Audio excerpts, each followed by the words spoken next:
Hello students and welcome back. और आज हम लोग कंटिन्यू कर रहे हैं अपने माइक्रो इकोनॉमिक्स के चैप्टर रेवेन्यू को, जिसमें हम लोग पढ़ेंगे रेवेन्यू के different elements. It means total revenue, marginal revenue और एवरेज रेवेन्यू के बीच में रिलेशंस कैसे एस्टैब्लिश करते हैं। So let's begin with me.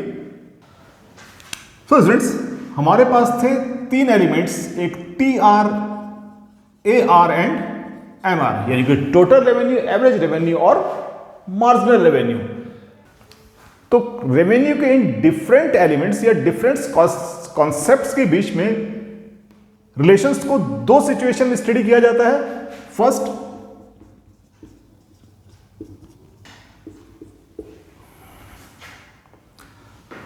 when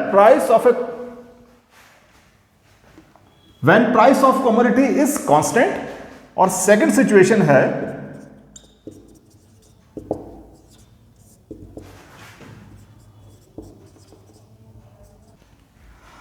when price falls with rise in output।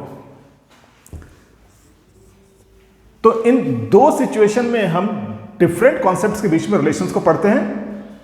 Now आते सिचुएशन वन पर, when price of commodity is constant, और ऐसा तभी होता है जब there is a perfect competitive market। तो बच्चों, परफेक्ट कॉम्पिटिटिव मार्केट इसको बोलते हैं जहां पर नंबर ऑफ बायर्स और नंबर ऑफ सेलर्स दोनों ही बहुत ज्यादा हैं और कोई भी एक फर्म प्राइसेस को अफेक्ट नहीं कर सकती। यू कैन से, इसका बहुत ही कॉमन सा एग्जांपल है आपका वेजिटेबल मार्केट, जिसको सब्जी मंडी भी कहते हैं। तो वहां पर नंबर ऑफ बायर्स भी बहुत ज्यादा होते हैं, नंबर ऑफ सेलर्स भी बहुत ज्यादा होते हैं, और ऐसी सिचुएशन में कोई भी एक सेलर प्राइस को अफेक्ट नहीं कर सकता। ऐसी मार्केट को हम लोग बोलते हैं परफेक्ट कॉम्पिटिटिव मार्केट। और ऐसी मार्केट में कमोडिटीज जनरली कांस्टेंट प्राइस पर ही सेल होती हैं, राइट। एंड सिचुएशन टू होती है एन इम्परफेक्ट कॉम्पिटिटिव मार्केट, यानी कि ऐसी मार्केट जहां पर नंबर ऑफ बायर्स ज्यादा होते हैं लेकिन नंबर ऑफ सेलर्स होते हैं कम। ऐसी सिचुएशन में कोई भी सेलर कमोडिटीज के प्राइस को अफेक्ट करता है और वो जनरली अपने सेल्स के वॉल्यूम को इंक्रीज करने के लिए प्राइसेस को कम करता है, right. So a situation is when price falls with rise in output. Is that clear? तो सबसे पहले हम पढ़ते हैं रिलेशंस को when price of commodity is constant वाली सिचुएशन में, right? So we have first relationship between AR MR when price is constant.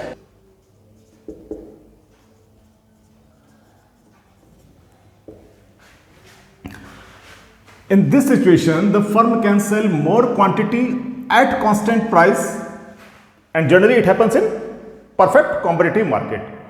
Is that clear? तो इस सिचुएशन को हम लोग समझते हैं अपने एक शेड्यूल और एक ग्राफ की हेल्प से।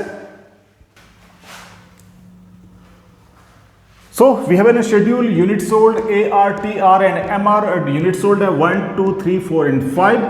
प्राइस, क्योंकि हम कांस्टेंट प्राइस की बात कर रहे हैं, देन प्राइस या फिर average revenue, it is 5, 5, 5 and 5। TR will be 5 1 5, two quantities के लिए TR होगा 10, देन 15, देन 20, देन 25, राइट। और MR क्या होता है? MR हमें अच्छी तरह से पता है, TRN minus TRN minus 1। So it will be 5, 10 minus 5, 5, 15 minus 10, 5, 20 minus 15, 5 and 5। So students, अगर प्राइस कांस्टेंट होगा, इस केस में MR will be constant। तो अगर हम इस कंडीशन में अगर हम एक ग्राफ प्लॉट करते हैं और एक्स एक्सिस में लेते हैं यूनिट सोल्ड और वाई एक्सिस में लेंगे all the revenues, so we have to establish relationship between A R and M R. A R कितना है? 5 है, और एम आर भी 5 है। So there will be a straight line parallel to X axis, और ये कर्व ए आर और M R दोनों को ही रिप्रेजेंट करेगा। In this situation A R will be equal to M R. Is that clear? So if we draw a conclusion,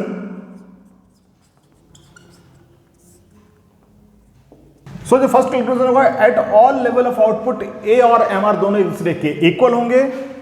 and second,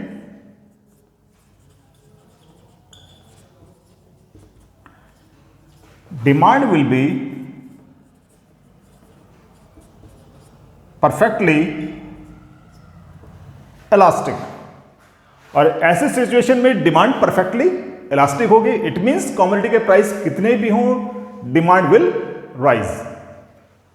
is that clear? So it is a relationship between A R and M R when price is constant. Is that clear? So students, second relation we have relationship between TR and MR at constant price. It happens in perfect competitive market. तो हम लोग पहले ही पढ़ चुके हैं कि अगर price constant होगा तो फिर वो कौन सी मार्केट होगी? Perfect competitive market. और firm can sell any quantity at price fixed by market forces, that is demand and supply. तो किसी भी परफेक्ट कॉम्पिटिटिव मार्केट में कमोडिटी के प्राइसेस डिपेंड करते हैं उसके डिमांड और सप्लाई पर। Is that clear? So बच्चों, इस रिलेशन को भी हम लोग समझते हैं अपने एक शेड्यूल से। And we have same schedule जैसा हमारे पास लास्ट था।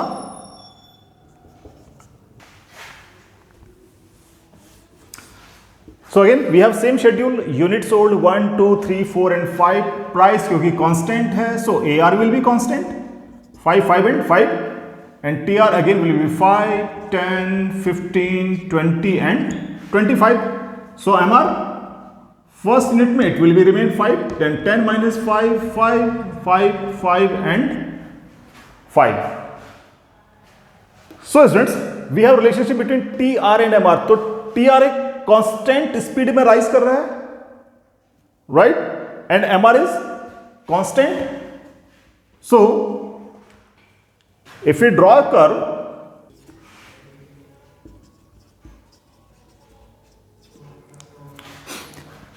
so x axis में again unit sold, this is origin O, and y axis में है all the revenues, right? क्योंकि TR एक constant speed में rise कर रहा है, so it will be sloping upward, right? And MR is constant, so MR curve will be in this way. Got it? So we will have now conclusions.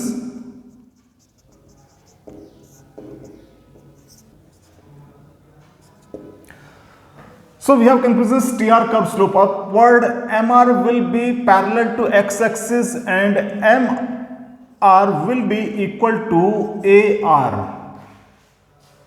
Is that clear? So this is the way how we can establish a relationship between total revenue and marginal revenue, right?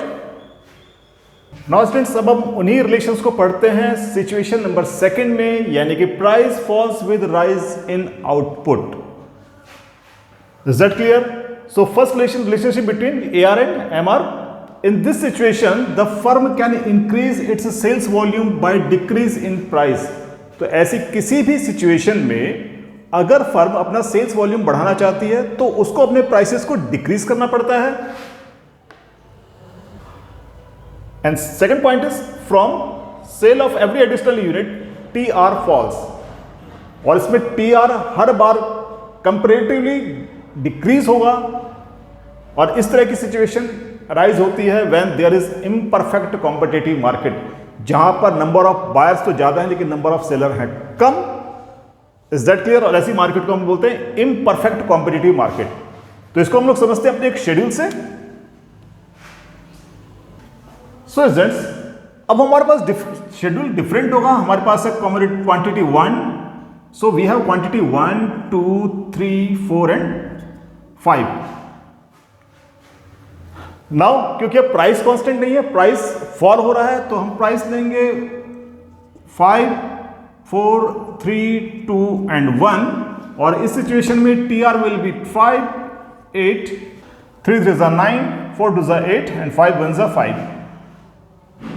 Now MR will be first unit के लिए it will remain 5, 8 minus 5 it means 3 1 minus 1 and minus 3.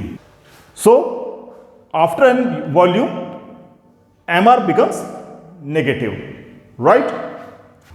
So एक graph plot करते हैं. X axis में unit sold, it is origin, और Y axis में हम लोग लेंगे revenues. Got it? So student, इस सिचुएशन में AR और MR दोनों सेम पॉइंट से स्टार्ट होंगे. सो ये पॉइंट यहां पर है. इसके बाद हर कंडीशन में, इसके बाद फॉर एवरी एडिशनल यूनिट आपके पास AR की वैल्यू ज्यादा है जबकि MR की वैल्यू कम है. इट मींस AR कर्व होगा ये, दिस इज AR कर्व, और MR कर्व यहां से जाएगा नेगेटिव जोन में, and this will be MR, right? Is that clear? So this is the relationship between AR and MR when price falls with rise in output. Is that clear? So students, we have next relationship between TR and MR when price falls with rise in output. और again ये वही situation है जहां पर हमारे पास market है imperfect competitive, और ऐसी सिचुएशन में किसी भी प्रोड्यूसर को या फर्म को अपनी सेल्स को इंक्रीज करने के लिए प्राइसेस को कम करना पड़ता है. Is that clear? So firm can sell more unit by decreasing its price, and it happens in imperfect market. Is that clear? तो इसको हम लोग समझते हैं अपने शेड्यूल से. Again schedule will be 1, 2, 3, 4 and 5. These are the unit sold. Price 5, 4, 3. और अपनी बात को और अपनी थ्योरी को प्रूव करने के we will take price as 2.25 and it will be 1. So TR 5, 8, 9 and 5. Now MR, it will 5, 8 minus 5, it will be 3, 1, 0 and minus 4. Is that clear? So students, economics में हम अपनी थ्योरीज को prove करने के लिए data theory का according ही लेंगे. Got it? So now if you draw a curve, और यहां पर है आउट,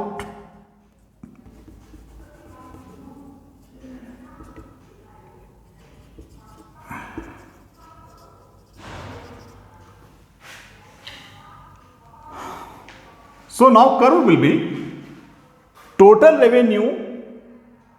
पहले तो इंक्रीज हो रहा है, then it become constant and then it falls. तो टोटल रेवेन्यू का कर्व होगा इन दिस वे.